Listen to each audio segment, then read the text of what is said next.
Joe Rogan has talked about some of the most famous and flat-out insane conspiracy theories out there. But while some might actually be true, others are completely made up. In this video, we'll be getting into these wild stories to find out which ones hold up with real proof. So keep watching, and by the end, you can decide for yourself and tell us in the comments which theory feels the most real. Ancient civilization theory. Let's start with an episode with Graham Hancock, where he talked about the theory of ancient civilization. Well, I think people can develop these patterns of behavior that are destructive with anything, whether it's with alcohol or cannabis or, Yes. sex or anything. People get in ruts. Yeah. And, it doesn't mean that the cannabis is bad. It means that you are on a bad mental path. Yes, exactly. And, I'm not encouraging it for everybody because some people it genuinely, biologically doesn't jive with them. Yeah. But the fundamental thing is we as adult human beings need to take responsibility for our own lives and our own decisions. And we need not hand that responsibility over to governmental institutions, especially when it concerns something as intimate and personal as our consciousness. And my view is the ancient world had the right attitude to this kind of thing, and the modern world does not, and that we can sit down and learn a lot from the ancient world. A lot of people ask me, Hancock, you've been arguing that there's been a lost civilization in the human story, but what sort of civilization do you think it was? Well, one of the things I think is it was a civilization that used psychedelics. I think it was a civilization that emerged from shamanism, but did not stay at the hunter-gatherer stage, but that took the essence of shamanism and integrated it into a very different kind of civilization from our own, which pursued things in different ways. A lot of archaeologists have said to me, but we don't find any plastic bottles from the Ice Age. That means there was no advanced civilization during the Ice Age. Well, hang on. Maybe an advanced civilization might have decided never to get involved in plastic in the first place. Maybe there would have been a clear choice not to make plastic. Maybe they did things in completely different ways. Maybe they cultivated powers of the human mind that we dismiss and regard as completely unimportant. Woo-woo. Yeah, this is the thoughts about Egypt, correct? It's about Egypt and about other things. I mean, the specific example I give is above the King's Chamber in the Great Pyramid are 5 further chambers. And these chambers are roofed and floored with granite beams that weigh about 70 tons each. And there are hundreds of them. And these 70-ton granite beams, which to put in context, a 70-ton beam is equivalent in weight to 35 large SUVs. These 70-ton granite beams have been elevated to a height of more than 350 feet above the ground and carefully and precisely placed in position. It is very hard for archaeologists to explain how that was done using purely leverage and mechanical advantage. You can say, perhaps they built a ramp and hauled the stones up the ramp. But then you have to confront basic laws of physics. You can't haul a stone weighing tens of tons up a slope that exceeds 10 degrees. Then you start doing the calculation. How long a ramp do I need with a 10-degree slope to get to 350 feet above the ground? And the answer is you need a fucking long ramp, which should still be there, because it couldn't have been a sand ramp. It would have collapsed under the weight of those stones. It had to be as massive as the pyramid itself. So this begins to seem like an absurd idea, the idea that is foisted on us by archaeology. Maybe the idea that they regard as absurd, namely that psychic powers were cultivated by ancient civilizations, that they could use powers of the human mind that we have allowed to lapse. Maybe that idea deserves further consideration. We have gone down a path of leverage and mechanical advantage. We're used to relying on machines, but we hear anecdotal reports of people who have telekinetic powers, who can move things with their minds, of people who have telepathic powers. And our automatic reaction is to just dismiss all of that because science says it's impossible, because science regards consciousness as local to the brain and doesn't see how it can exert itself outside of that. But maybe we should open up to those possibilities, that we're dealing with a very different kind of culture that used techniques that we have allowed to lapse. And maybe we could wake those techniques up again. Maybe the ability of human beings to do almost superhuman things is resident within all of us. but sleeping.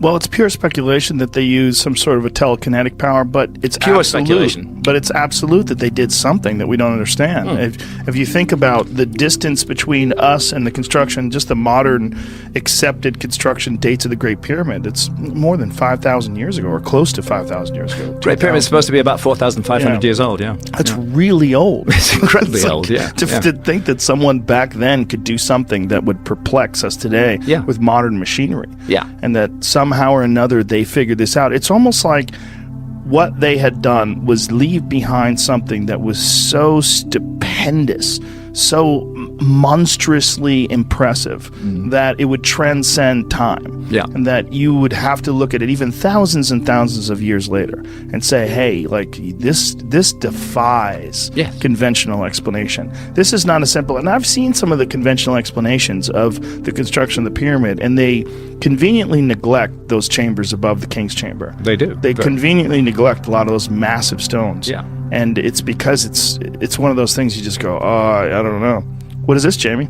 They're the chambers is, above the king's chambers, and each one of those floors consists of a row of 70-ton granite blocks that have been raised 350 feet above the ground. And not only that, but brought from Aswan in the south of Egypt, 500 kilometers south of the Great Pyramid. So if there's any time in history where you could go in a time machine and go back and observe, would that be the time? I am just completely fascinated by the Ice Age at the moment. If you had one shot to go back and see what it was like in some place, you wouldn't go to the construction of the Great Pyramids? I think right now where I'd go is 12,800 years ago in the beginning of the Younger Dryas. Just to see. Because I think that's where the whole human story changes. I think that's where we change tracks from one path to another path. And following those cataclysmic events of the Younger Dryas between 12,800 and 11,600 years ago, following those, the signs of civilization that we see emerging are not the beginnings of civilization. They're a restarting of civilization that had existed before the cataclysm. And for that reason, I would like to be present during that cataclysmic event, if only to satisfy myself that it was indeed a comet. You see, the one thing there's no dispute about anymore is that the Younger Dryas was a cataclysm. You can't argue about that. The megafauna that die off, the disruption of human activity that takes place at that time, the huge climate changes. This was a cataclysm by any standards. Where the argument still goes on is what caused the cataclysm. I vote strongly for comet, multiple fragments of a comet hitting the North American ice cap and hitting Greenland as well. But there are other researchers in the field, like my colleague Robert Schoch, who thinks that the sun is more involved. This is healthy. This is very, very healthy, that we should be approaching this problem from many different perspectives and trying to figure out what the fuck caused this extraordinary event that occurs at a pivotal moment in the human story. The end of the Stone Age, the beginning of the Mesolithic, the end of the Ice Age, the beginning of the current age of the Earth. And suddenly we see these signs of civilization appearing, and in places like Göbekli Tepe, those signs already include highly sophisticated knowledge. And that's why I feel we really need to investigate the Amazon. There are 3 places in the world which are really lacking in the investigation right now. One of them is the Amazon, 5.5 million square kilometers, very little archaeology done. Another is the Sahara Desert.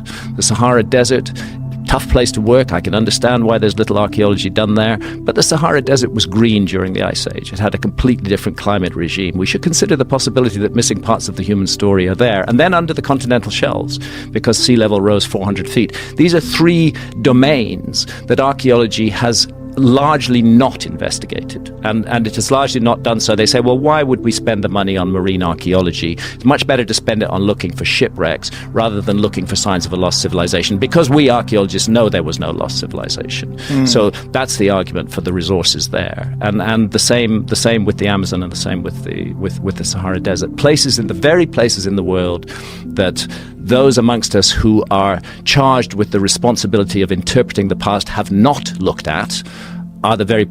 In short, the ancient civilization theory says there were super advanced human societies way before what history books tell us, like tens of thousands of years ago. People who believe in it point to things like the pyramids, ancient maps, or places like Göbekli Tepe, saying these sites are too advanced for the people we think built them. Most evidence shows the ancient civilization theory isn't true. For example, Göbekli Tepe is impressive, but scientists date it to about 11,000 years ago using reliable methods like carbon dating, and they found tools nearby that matched the time period. No lasers or lost tech, just stone tools.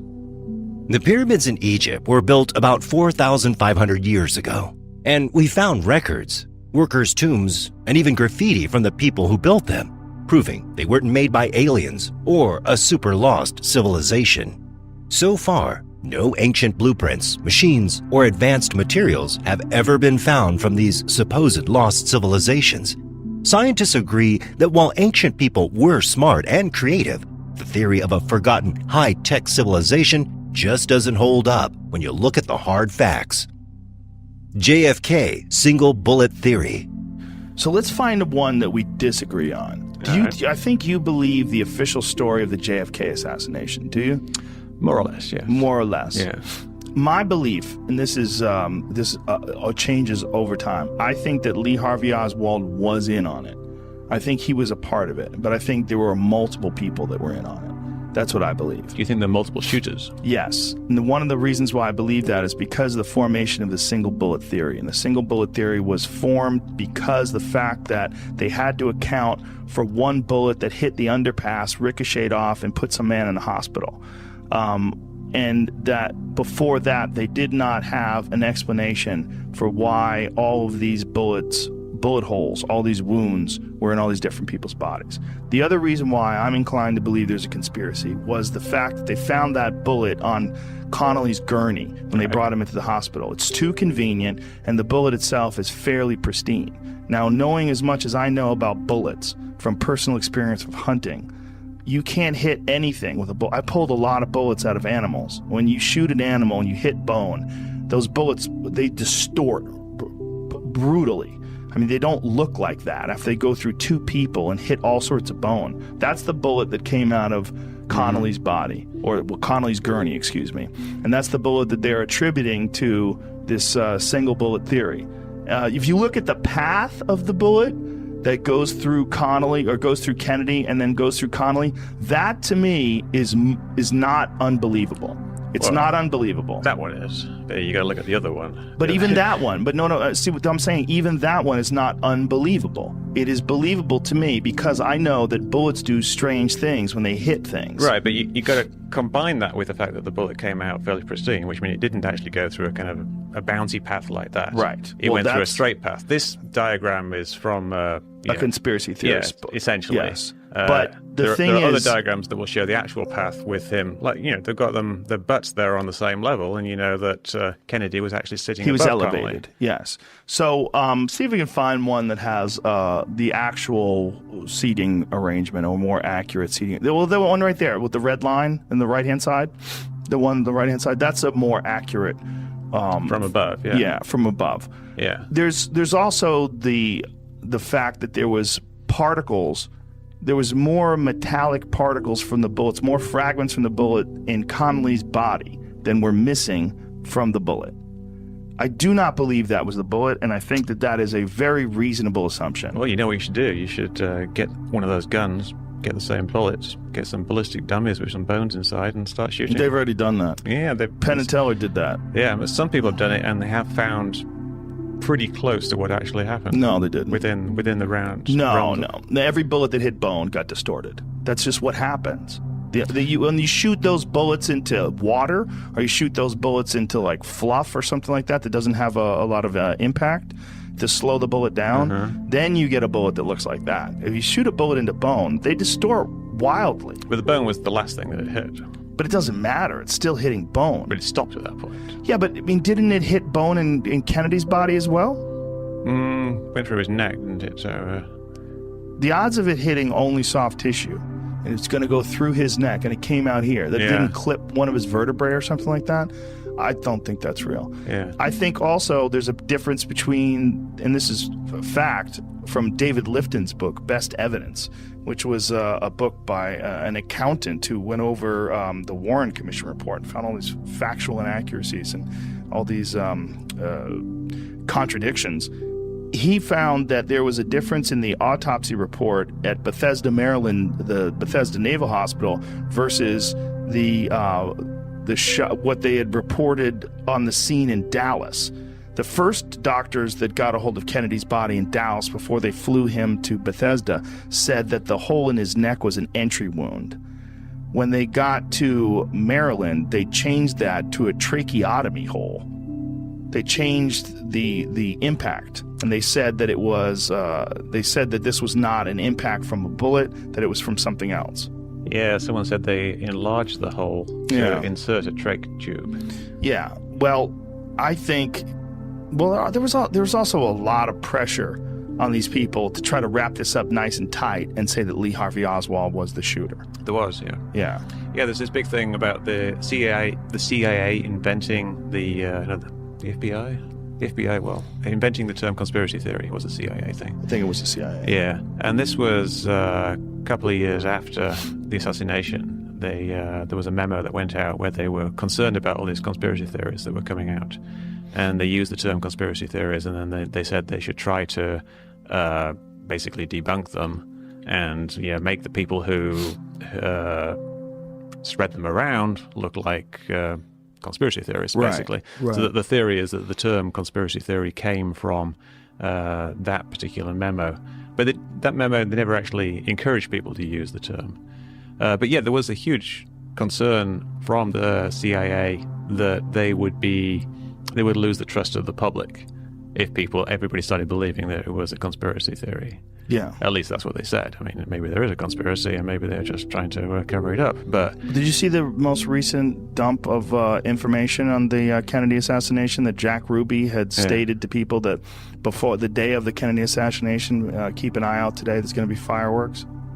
I didn't see that. Yeah, those Jack Ruby, who eventually wound up shooting Lee Harvey Oswald in front of the police officers. Yeah, but something like that. There's no. He's dead, obviously, so you can't ask him what he actually meant.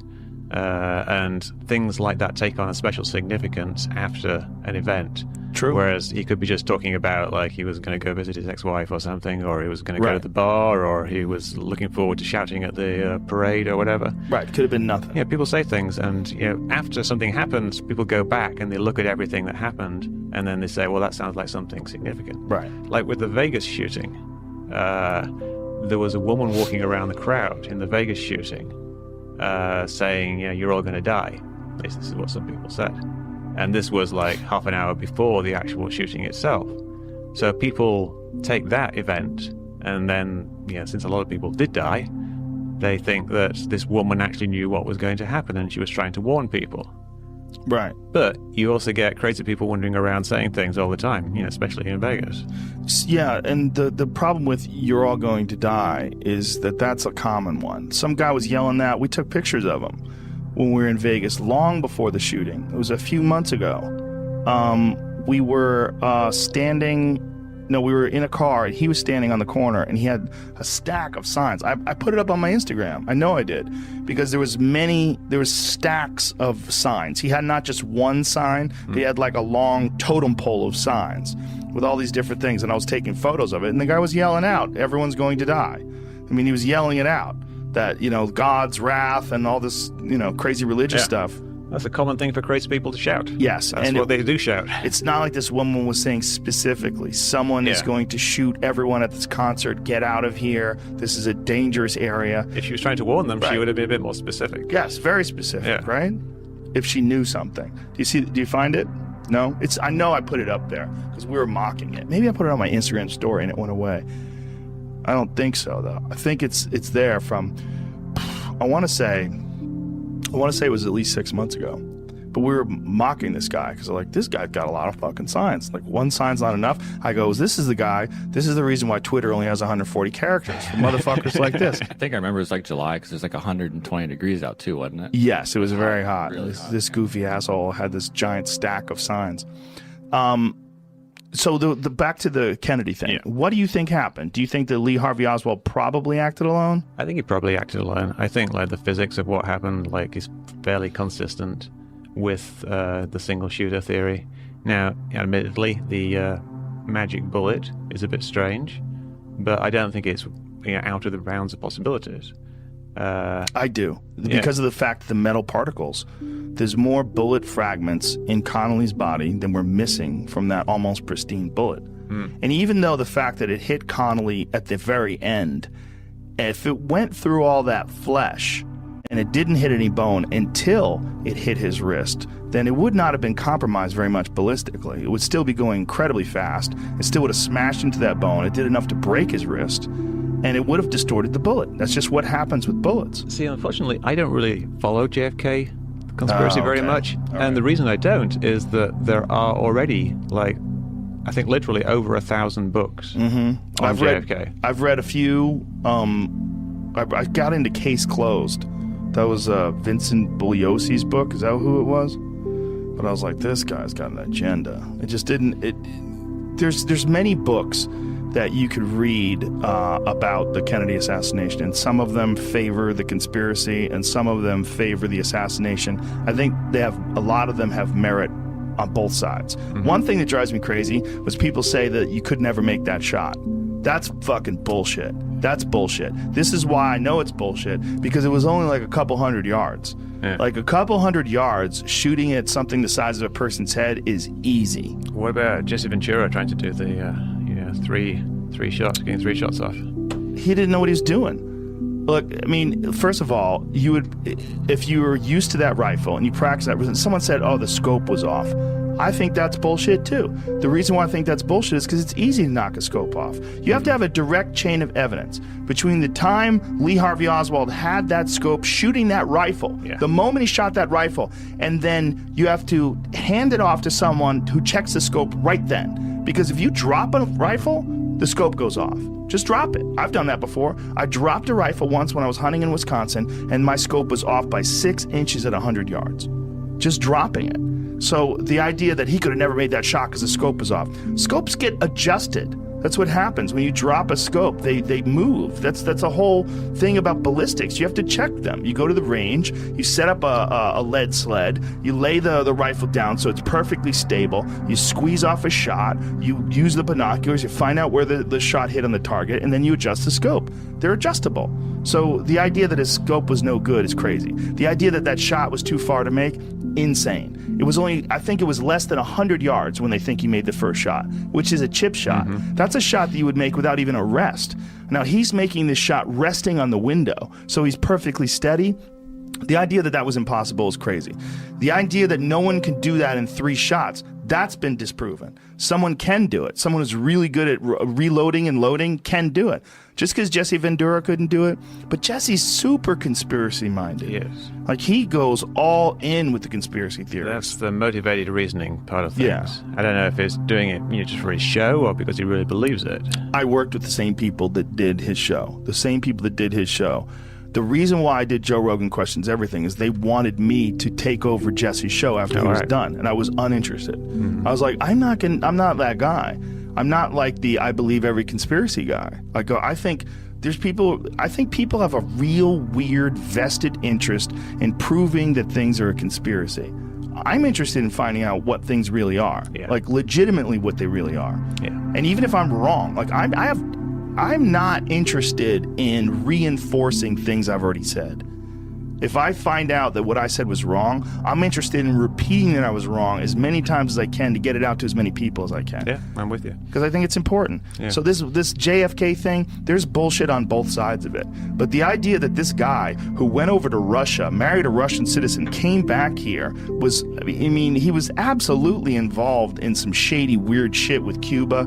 He's a fucking weird guy. Lee Harvey Oswald was a weird guy. The idea that he was completely innocent, I'm not buying that either. I don't buy the idea that it's proven that he acted entirely alone. It's entirely possible that there are other people who are helping him or motivating him or giving him instructions even. Yeah.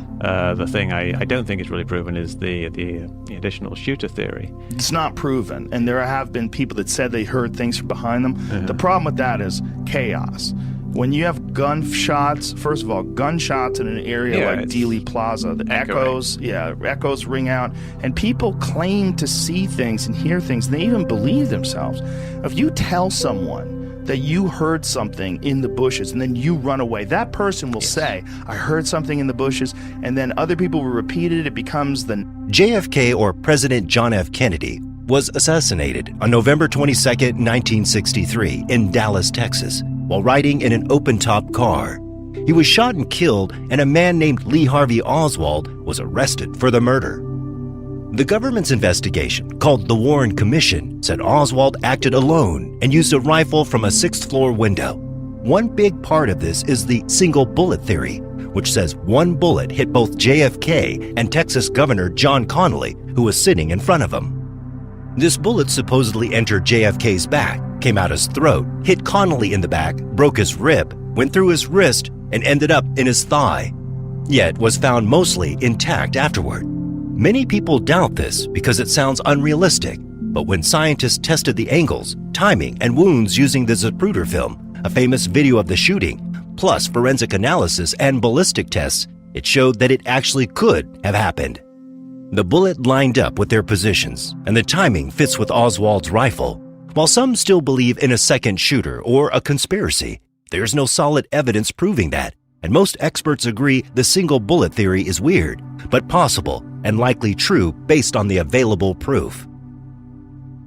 The stoned ape theory. I wonder who the first fucking monkey was to figure out how to skin an animal and wear its skin.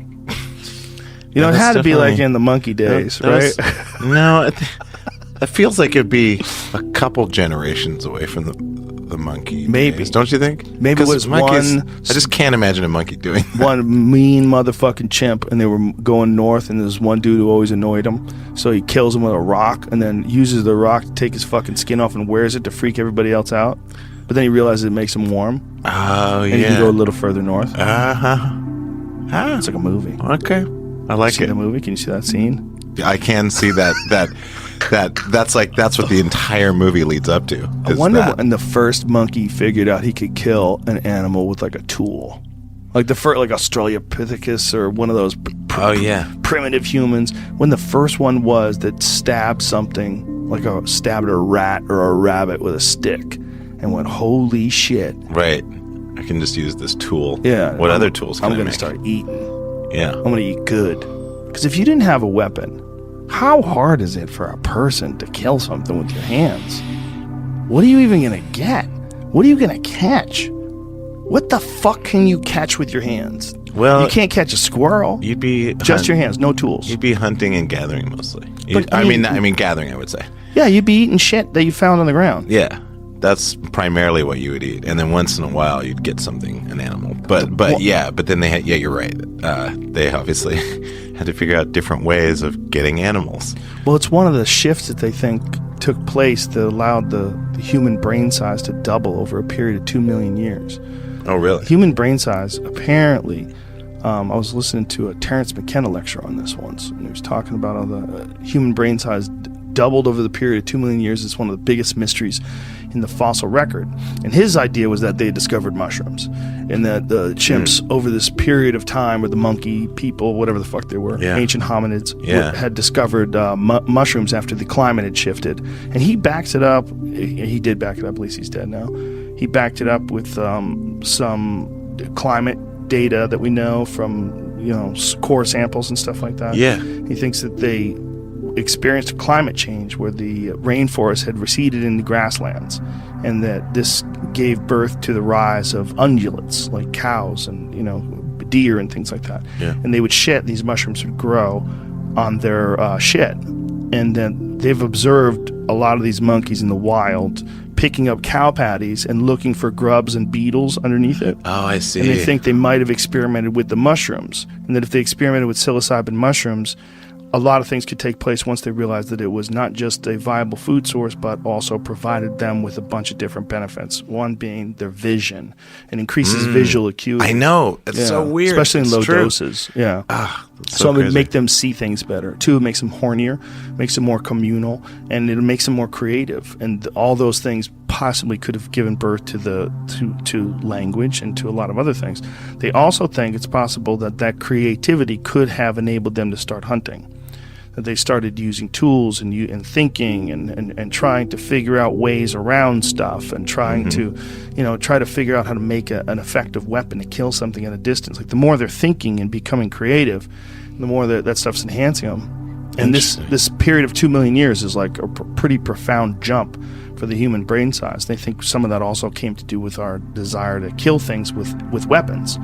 That once we started hunting and eating meat, we got way more protein, more bioavailable protein. It was healthier for the animal, for the human animal. And then we also started to try to figure out other better ways to kill these animals, which made us even more creative and competitive. Yeah. And they think that all these factors might have taken place that turned us into a person. That's pretty amazing. 2 million years. Yeah, it's just like a deviation. Well, you know what's even crazier? 65 million years ago, we were like a mole. Oh, yeah. People were like a little shrew. That's our right. ancestor. That's right. I remember that. What's the name of that thing? I don't know, man. I think it's the Snorfgriffithus. I think you're right. Say it again. One more time, please. I'm going to write this down. It was like a weird little mole thing. Snorfgriffithus. That's what it is. Yeah. It's a little tiny rodent. Yeah, because I did a podcast, or no, I toured with... What is it, James? Oh, there it is. I don't know. The alias of, what is that word? Eutherian mammals was a small rat-like creature depicted in this illustration that lived 145 million years ago. Wow. In the shadow of the dinosaurs. So that rat-like creature apparently survived the earthquake or the asteroid impact. I don't think that's the thing, though.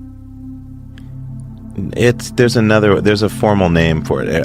I know because I was on a podcast and they were one of the segments of it. They talked about this thing. But the only reason why I'm skeptical is because it says 145 million years ago. But I guess maybe they survived the impact. So scroll back up to the top of the title says, these rodent-like creatures are the earliest known ancestors of humans, whales, and shrews. Oh, okay. That's what's even more crazy. Like, we used to be a whale. It's like, or our ancestor, we shared a common ancestor, I should say. Yeah, we went into the sea and then stayed on land. That fucking rat became a whale. What? Maybe that's it. Eutheria, there it is. Okay. Mm-hmm. That turned into a person, folks. Think about that when you're setting your rat traps. I know. 100 million years from now, rats might be some super superior human form. I think that's very possible. But I mean, that I get why Christians are skeptical now. I'm like, what do you show me your work? God made this. God didn't. I was not a rat. I was not a rat, sir. The stoned ape theory is the idea that early humans evolved faster, especially in terms of brain development and consciousness, because they ate psychedelic mushrooms like psilocybin. This idea was made popular by Terence McKenna, who said that these mushrooms helped our ancestors think more creatively, communicate better, and even form early religions and culture. The theory sounds cool and connects to how some animals today eat psychoactive plants. But there's no solid scientific proof it's true. There's no direct evidence that ancient humans regularly ate magic mushrooms, and no fossils or artifacts linking brain growth to psychedelics. Scientists believe our brains got bigger over time because of things like cooking food, social interaction, and environmental challenges, not mushrooms. So while the stoned ape theory is fun to imagine and makes for a good story, there's no real data to back it up, and it's not taken seriously by most researchers. How much did you pay attention to McKenna's theory about the evolution of the human brain, of the stoned ape theory? Yeah, I looked at it, but I didn't find it persuasive. And in fact, if you press Terence McKenna, he didn't find it entirely persuasive. It was an interesting speculation. It's kind of a mind game. I can see how psychedelics would influence the mind and create new ideas, new memes, and might contribute to language. But how does it get into the genes? That's what the genes. The genes, because he said it changed us at the genetic level. I see psychedelics as having had a profound effect at the level of cultural evolution, that there are lots of interesting innovations that people who had psychedelic experience introduced to our culture. We talked about religion earlier. That could be one. I had a wonderful interview with Stuart Brand, the founder of the Whole Earth Catalog, and his insight, he had this profound insight during a psychedelic trip on the roof of his house in North Beach, and he saw the curvature of the Earth in a way he hadn't before. And he said, God, if we could have this is 1966, we had never seen a picture of the Earth from space yet. And he said, if we had a picture of the Earth from space and we could see it as this round spaceship, that would change everything. Because if you think of the Earth as flat, as most of us instinctively do, it's endless. There's endless resources. You don't have to worry about limits in any way.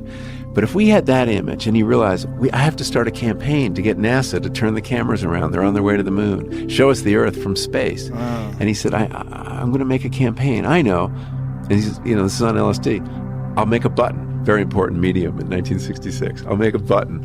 And what should the button say? It should be a little paranoid to get people's attention. Why haven't they shown us an image of the Earth from space? Yeah, that's what he would do. And he started a campaign. He started selling these buttons.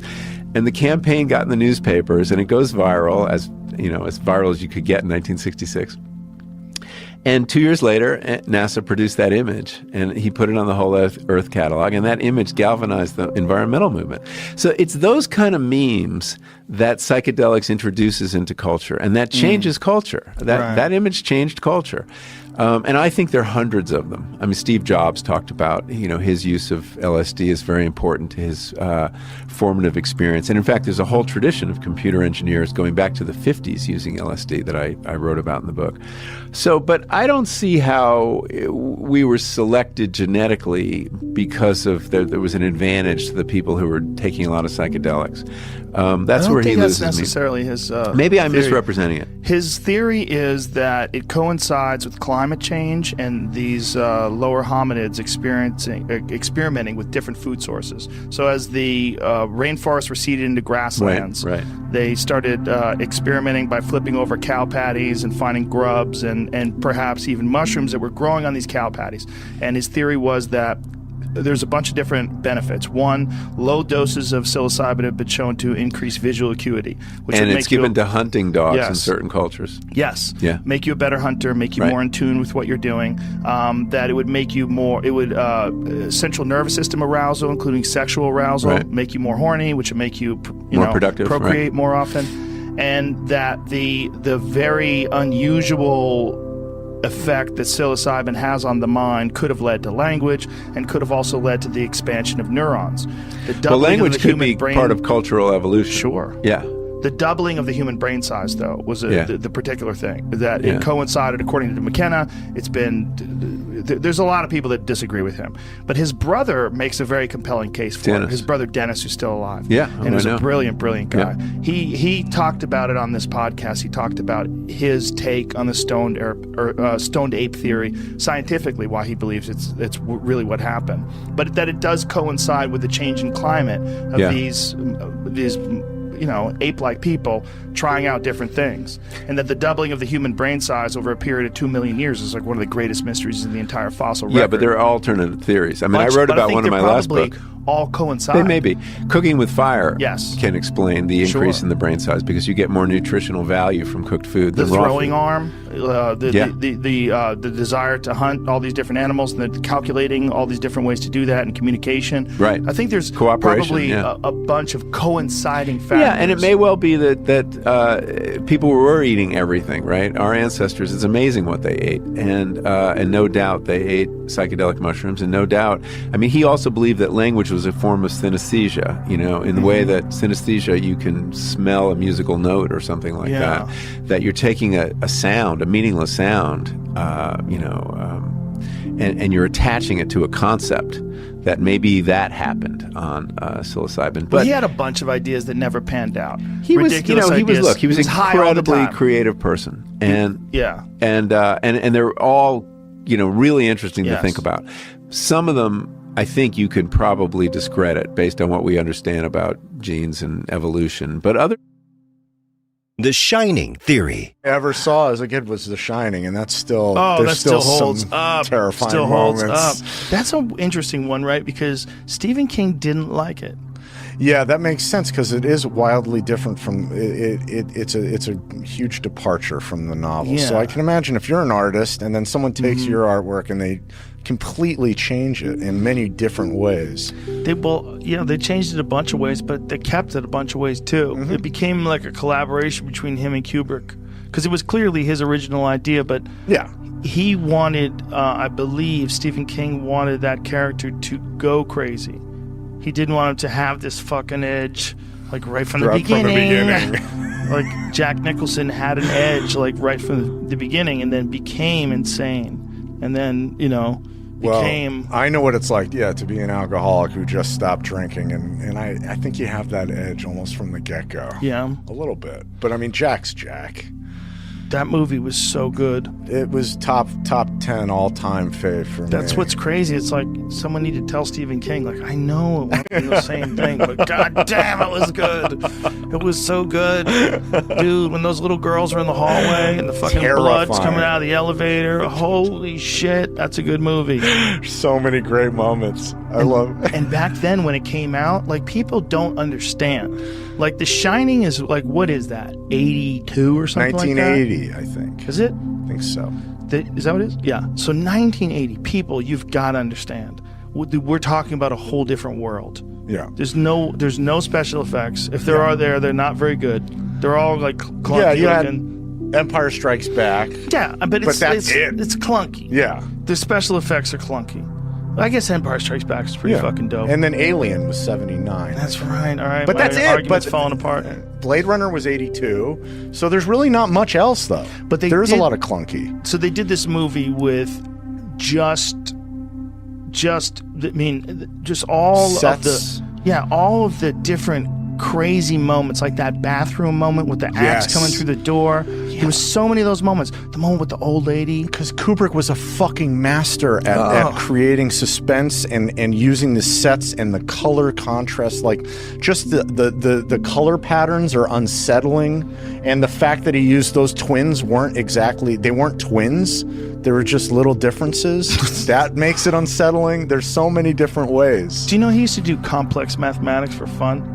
That's how he unwind. What a genius. He was a trippy dude, He man. is by far, I think, the greatest director of all time. Well, he definitely is one of them, and one of the most unique ones. There's a crazy conspiracy theory connected to The Shining and the moon landing. Yeah, I heard about the moon landing. Yeah, it's all about the number on the door is the exact same amount of thousands of miles, 237, and it's 237,000 miles away. But it also, by the way, it varies. See, that's the problem with that argument, is that, like, the distance between the Earth and the moon is not constant. I think it moves a little bit.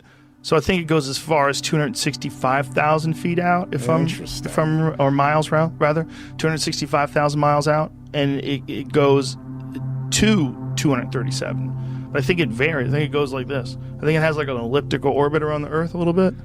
Maybe I made that up. Is that true?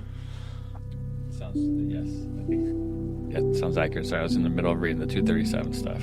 Yeah, I heard it was also possibly about Native Americans, how the hotel is built on an ancient Indian burial ground, and even Shelley Duvall sort of looked Native American. You could hear Native American music playing in the opening credits. I wouldn't be surprised if there's many layers to it. Yeah, he's just a brilliant man. He was a brilliant. The little kid did have an Apollo 11 sweatshirt. Yeah, that's true. He did have an Apollo 11. I mean, that's pretty on the nose. I just remember in the back room, in the stock room, there was like a can of a product with a giant. It was like Geronimo's head on there. I'm sure that. Dude, there's so much to that. There's probably many layers. Kubrick is not going to operate on one layer. No, he's probably going to have a bunch of weird shit in there. I mean, look at 2001. What a mind fuck! Oh my god. What a mindfuck. Yeah. Well, there was so much of his work. And he's the guy that the conspiracy theorists, when they get the most crazy, when they really want to dive into who did it, they think it was all Kubrick. That Kubrick literally filmed the fake moon landing, uploaded it to the American TV satellites. If anyone could do it, it'd be him. He'd be the guy I would get to do it. Can you imagine if that was really what happened? I've heard all these years. I remember hearing all the fucking conspiracy theorists about the Illuminati killing him because he made yeah. Well, they were worried he was going to open his fucking mouth. Tell about the moon landing. Oh, no. That's what it was. No, because he made fucking keep his fucking Eyes mouth Wide Shut. That too. That was his last one. They're like, enough. This guy's getting too close. Because I think he died like a week after that movie came out. Of course he did. That's fucked up. That's how they roll. The moon landing happened on July 20th, 1969. when NASA's Apollo 11 mission landed astronauts Neil Armstrong and Buzz Aldrin on the moon. But some people think it was faked and filmed on Earth. And one wild theory says director Stanley Kubrick helped fake it and then secretly admitted it in his movie The Shining. According to this theory, the boy Danny wearing an Apollo 11 sweater, the creepy room 237, supposedly referencing the 237,000 miles to the moon, and other movie details were Kubrick's hidden confession. But here's the truth. There's zero real proof this theory is true. We have rock samples from the moon that have been studied by scientists around the world, photos and videos confirmed by modern tech, and even laser reflectors placed on the moon that still bounce signals back to the Earth. Also, thousands of people worked on the Apollo missions. Keeping a fake that big a secret for over 50 years is basically impossible. As for The Shining, Kubrick never said anything about the moon landing, and the movie was based on a Stephen King book, not a secret message.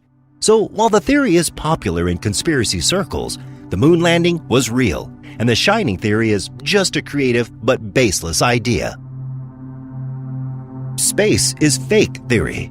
Because I've been doing research on space being fake. Is that real? That's a real site? Yeah, hashtag space is fake is something I'm investigating for my next hour. Yeah, I'm really for legitimately looking deep into Dude, people flat Earth, that there's flat so much earthers material mock there. them. There's Flat Earth is like, what? Space is fake. What? No. You dumb You flat motherfucker. earthers like flat bro, earthers walk chill. away No, from it's the same thing. Oh, okay. You got it all wrong. You got it all wrong. Is everybody that I've believes got to the flat- think this is not everybody- very organized. No, what I'm saying is I got to think I everybody couldn't that have it thinks- all wrong. No, There's everybody, no way. anybody that thinks the Earth is flat, they totally don't believe what we're taught about what's above us.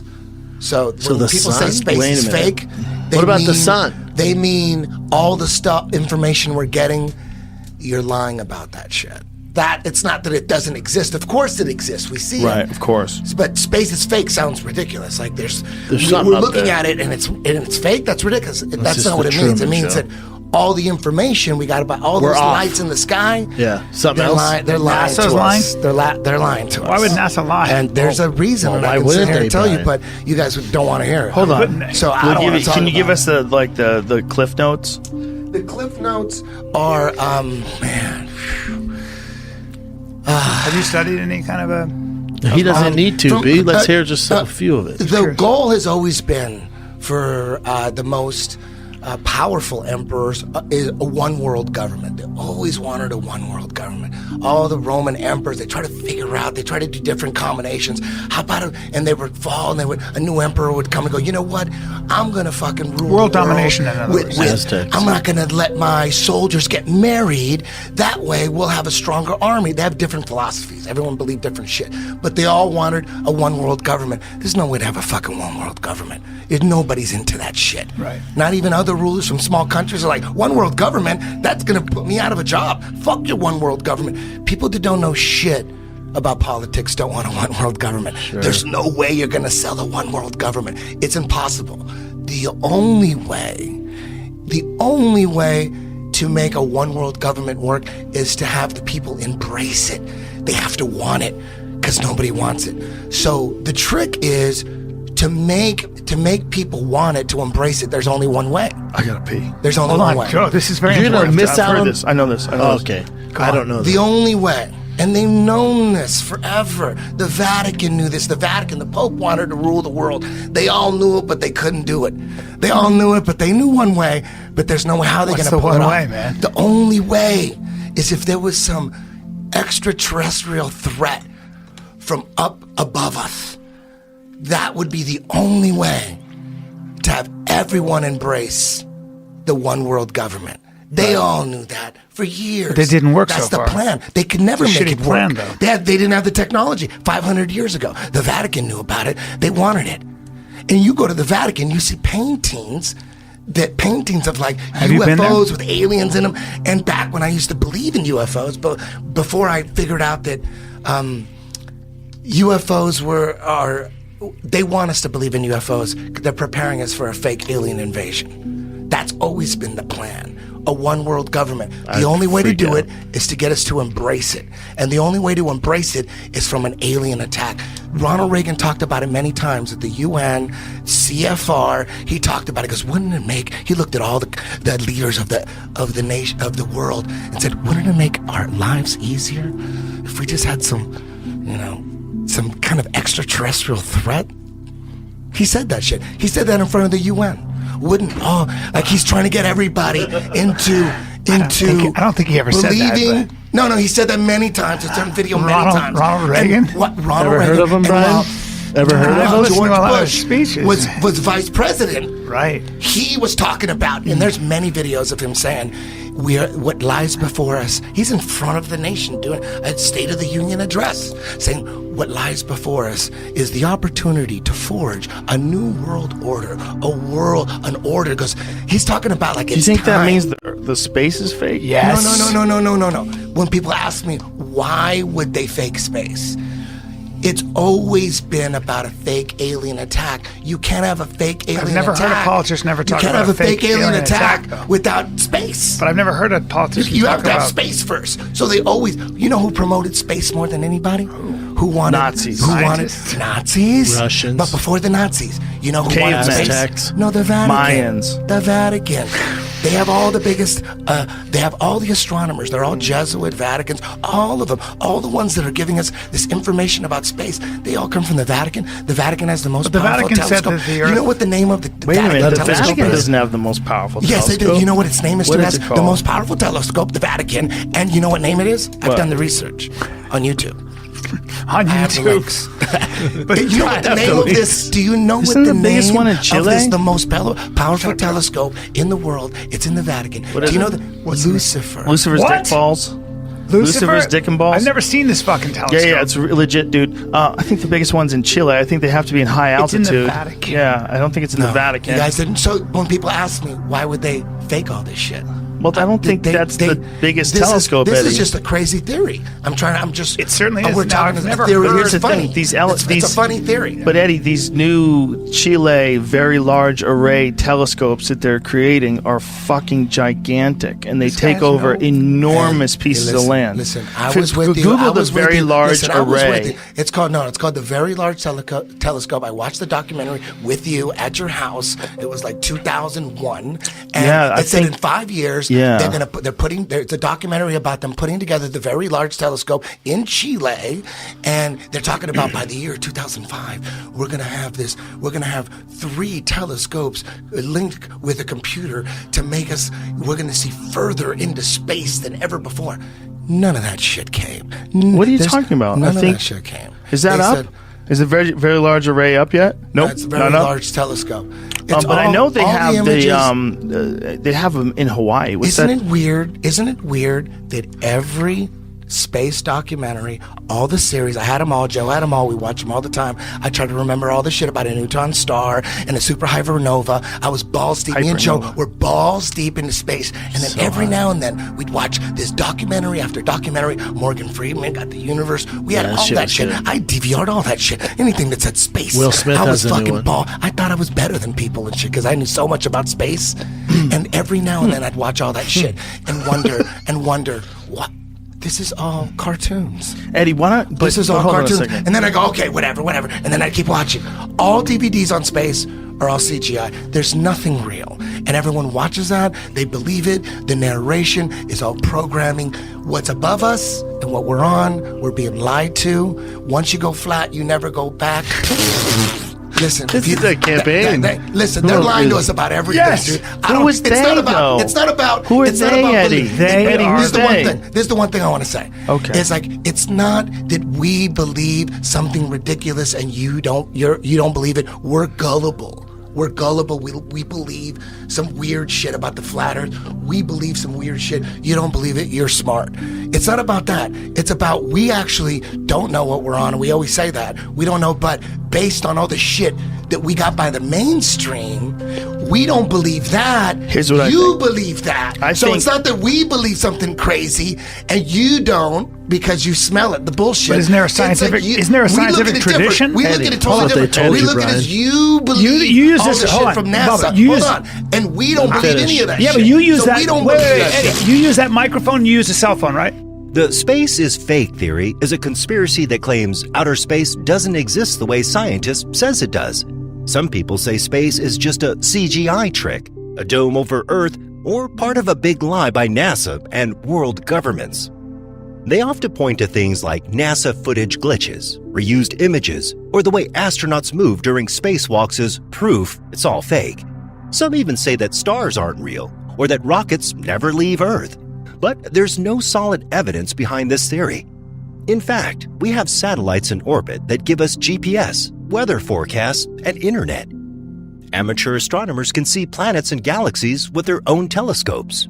People have tracked the International Space Station crossing the sky, and other countries like China, Russia, and SpaceX have launched spacecraft that can be followed in real time. Thousands of scientists and engineers work in space programs, and there's tons of physical data, like space rocks, live satellite feeds, and signals from probes millions of miles away. The California Cults Conspiracy. Historically, California's been the world leader in cults for a very long time, and I would say that has not stopped, and that continues.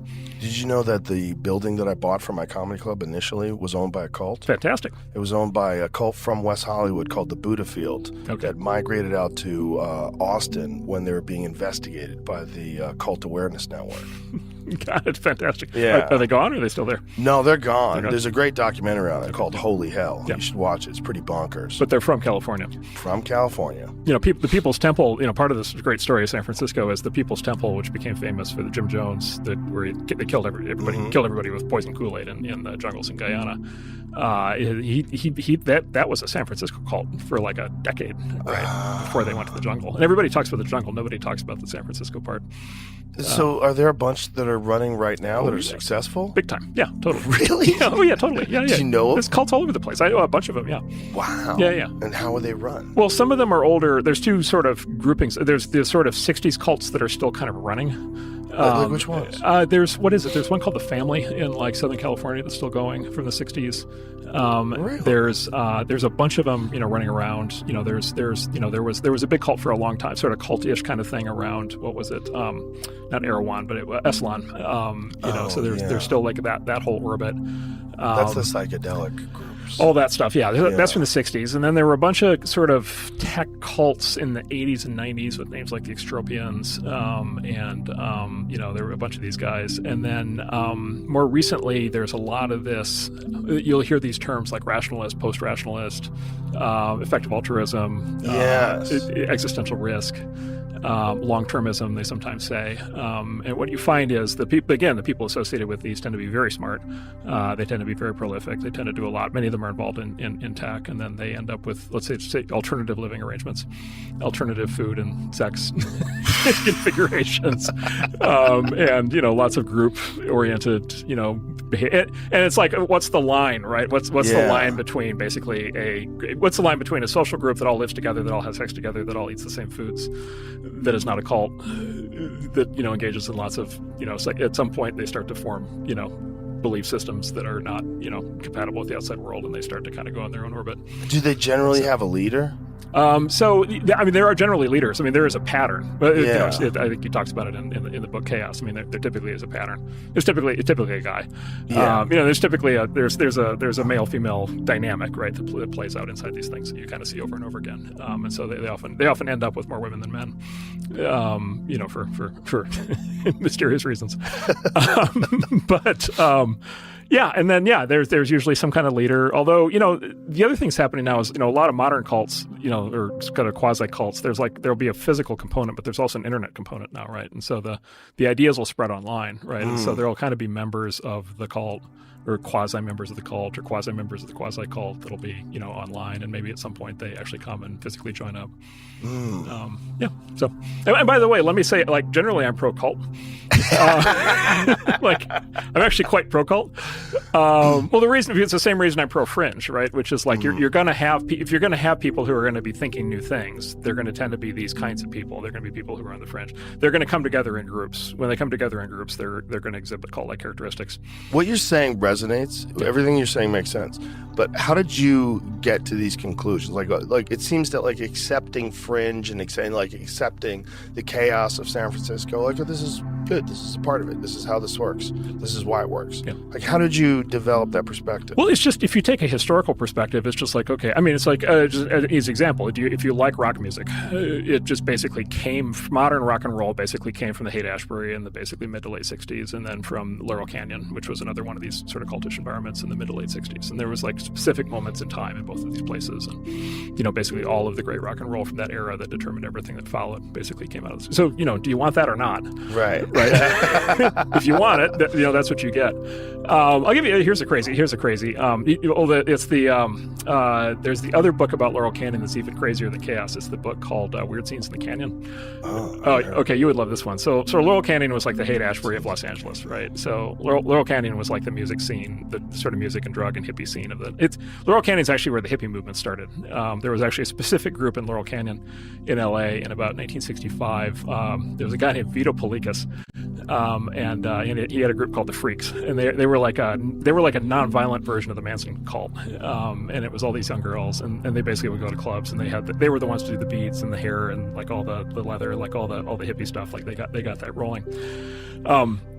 And so like they were in Laurel Canyon, and then Laurel Canyon, it was like ground zero. There was like this moment where it's like Jim Morrison, The Doors, and Crosby, Stills and Nash, and Frank Zappa, and was it John Phillips, and was the Mamas and the Papas, and the Byrds, and the Monkees, and like all of these like iconic bands of that time basically catalyzed over about a 2-year period in Laurel Canyon. The conspiracy theory in this book basically is that the whole thing was an op, and it was a military intelligence op, and the evidence for the theory is that there was an Air Force military propaganda production facility at the head of Laurel Canyon called Lookout Mountain, which today Jared Leto owns and actually I was just going to say that. Yeah, but it was in that era in the 50s through the 70s, it was a vertically integrated military. Yes, it was a production facility for film and music. But by the way, have you met Jared Leto? I briefly, yeah. One of the most interesting guys I've ever talked Incredible, and it makes total sense. Totally normal, like really fun to talk to. Yeah. Not like what you would think of as a famous actor at all. Yeah. I had dinner with him and drinks. He's a fucking great guy. But he lives in a military... he showed me all the pictures. He showed me. I'm like, this is wild. Yeah, so... it's amazing. If you believe the moon landing was faked, this is where they faked it. Like, this is... I thought they were supposed to do it in the Nevada desert. No, these were the sound... because they had sound stages. They had totally contained sound stages. They had full sound production capability. And so the theory goes, basically... there were 3 parts to the conspiracy theory. So one is they had the production facility right there, right where all these musicians showed up. 2 is the musicians, like a very large percentage of these young musicians, were sons and daughters of senior U.S. military and intelligence officials. Including Morrison. Including Jim Morrison, whose father was the head of naval operations for the Vietnam War at the time. And there were these other, I forget which ones, but there were these other musicians at the time where their parents were like senior in like military, like psychological operations. And like that's all real, like that's all documented. And then 3rd is the head of the Rand Corporation, who was one of the inspirations for the Dr. Strangelove character in the movie. So he was the guy doing all the nuclear planning for nuclear war. He lived right in the heart of the hippies in Laurel Canyon. Whoa. In this famous house that's still there. And so the theory basically goes that the anti-war movement before the hippies was basically a square movement. It was all these basically young people, very clean cut. The men were all wearing, if you look at old like Vietnam War protests, like everybody's all like dressed up like they're going to a business meeting. It was developing into a real threat. And so the theory is the hippie movement and rock and roll and the drug culture of the 60s was developed in order to basically sabotage the anti-war movement. Wow. Right. And which basically is what happened, right? Because then what happened is the anti-war movement became associated with hippies, and that caused Americans to decide what side they were on, and then that led to Nixon being elected twice. Which was also a part of chaos, because that was the idea behind the Manson family. And funneling acid to them. The facility was equipped with a soundstage, screening rooms, film storage vaults, and naturally a bomb shelter. During its 22 years of operation, Lookout Mountain Laboratory produced approximately 6,500 classified films for the Department of Defense and the Atomic Energy Commission, documenting nuclear test series such as Operation Greenhouse, Operation Teapot, and Operation Buster Jangle. So one of the conspiracy theories. Okay, here's another conspiracy theory. You've seen all the grainy footage of nuclear test blasts that you've Sure. the mushroom clouds, and there are always these grainy things, and there's all these like little houses lined up and these little trees lined up, and that blows everything down. Well, there's always been a conspiracy theory that those were all basically fabricated at this facility, that those bombs actually were never detonated, and that basically the U.S. military was basically faking these bomb tests to freak out the Russians, to make us think that we had weapons. We had basically a potency to our nuclear weapon arsenal that we actually didn't have at the time. How did they fake it? They just did. Yeah, exactly. So this is it? Well, so there's a yeah. Okay, so here's the question, right? So what happened? Okay, so this is great. Okay, you'll love this. So what happened to the camera? You son of a bitch. You son of a bitch. How is that happening yet the camera is like totally stable and fine? Oh my god. And by the way, and the film is fine. The radiation didn't cause any damage to the film. Oh my god. This looks like how you shoot. And by the way, okay, we'll do this one. We'll do the loop one more time here. Let's see the car. The car's right behind the house. It just showed up. Oh, okay. It just showed up. So wait a minute. First of all, wasn't there. First of all, where'd the car come from? Yeah. No car. The second is, does it really look like car? A real, does that look like a real car? That's insane. And look at the and look at when the house blows. Look at the wood. Does that look like those are full size giant lumber beams as they go flying? Yeah. That's hard to say. Is that a house or is that is that a 12-inch scale model? What? Right. So the fucking car. Anyway, I don't know. I have no idea. Having said that, if that was fake, it was faked at Lookout Mountain. Wow. Right, at the exact same place and time. But did they have the kind of special effects to do something like that in the 40s? Well, so the full conspiracy theory is it was Stanley Kubrick. Which again, I have no idea. Boy, that does look fake. Because also the camera didn't move at all. You know what it looks like? Go back to that real quick. It looks like the smoke is too big. Watch when it hits. The volume, the size of it. It looks small. I mean, you know what I'm saying? I mean, it looks like we're looking at something that's like a few inches tall. Well, so if you watch making of Star Wars, any movies before CGI, whenever they do anything like that, it's always with these tiny models. Yes. And they just basically, what they do is they slow it down and then they add sound. Yeah, this looks fake as shit. Right. The clouds just don't look realistic. Right. It looks like they're too big and they move too quickly back and forth. Let's get another one. It's like, okay, but the camera's fine. That's hilarious. Oh, this is a good one. Yeah, here we go. Okay, there maybe the camera got. Okay, but even still, the camera got knocked over and not destroyed. Is there a some sort of a response to that? Have they come with some sort of an explanation? Not that I know of. That seems so vague. Yeah. Wow. So, who can tell? Does that make you wonder about other things? Well, I mean, it's like in our time, right? It's like how much stuff do you read in the news where you're like, okay, I know that's not true. Right. And then you're like, okay, everything I read in the history books, I was told it was true. It's like, yeah. It was definitely, that one, though, was really weirdly compelling. There's another video of them setting up these houses, which, I mean, I guess you could make after the fact and say, hey, this is fake, but this is here them setting it up. Yeah. Just do real-size houses. Sleight of hand. Huh. I don't know. I assume this is all not true, but it is fun to think about. Why would you assume it's not true? The camera alone, this alone, where is the fucking camera? Where's that camera? The camera, because they have to have an explanation. Someone must have asked them at some point, or nobody asked. Yeah. Maybe. Yeah, it might be one of those. Wow, look what they did. We know the Soviets did it too. Yeah. Yuri Gagarin, when he was in that capsule in space, you can if you see the actual capsule and then you see the film footage that was supposedly of him in the capsule, there's two different sources of light. There's shadows. The camera somehow or another is in front of him, this big ass camera. There's no room in the thing. They filmed it afterwards and it looks fake. I'm sure he really did go into space, but that wasn't it. That was some weird propaganda. Garry Kasparov has a theory, this is the theory there are missing centuries. What? Yeah. Kasparov has the theory that there are centuries that didn't happen. What do you mean? Well, just literally centuries. Like this whole idea of the Middle Ages lasted 1,200 years or whatever is just like not true. Really? Yeah. Why does he think that? There's something about the, whatever, is there like enough historical evidence to support it? And, various people over, various authorities over time who wanted to tell various stories about how long, regimes have been in place or whatever. Oh, so he thinks this is exaggerated. Yeah. Basically, not as much time has passed as we think. Well, that's quite possible, and, right?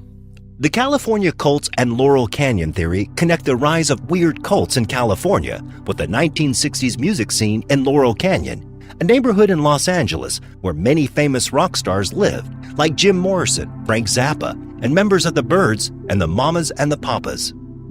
The theory says this wasn't just a coincidence. Some believe these artists were connected to military intelligence or used to influence young people during a time of political rebellion, like the Vietnam War protests.